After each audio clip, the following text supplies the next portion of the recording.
So when you transitioned from Collège de Brébeuf, which was a French high school, to Marianopolis College, which was an English cégep, did language kind of play a factor here, or what was the main reason behind going from a French school to an English school? Um, I had an early sense that I was going to be interested um, in going into the business world, Yeah.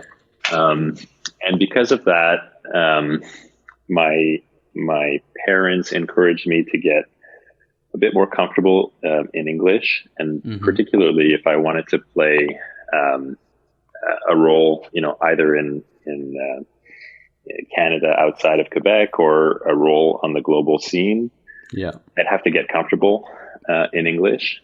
And so it made sense to, instead of going straight into university in English, to Mm-hmm. go to an English CEGEP.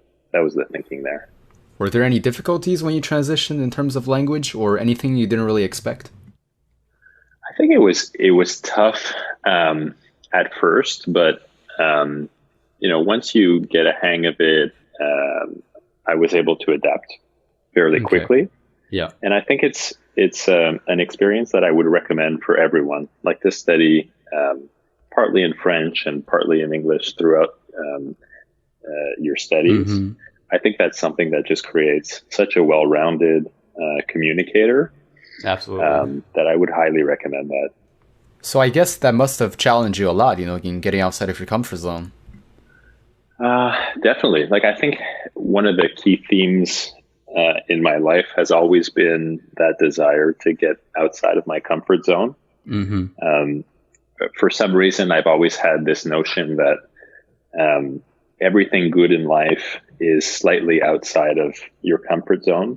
Yeah. And if you feel a little bit uncomfortable or you're squirming, it's probably because you're close to doing something cool or learning something new. Yeah. And so I really try and put myself in those kinds of situations.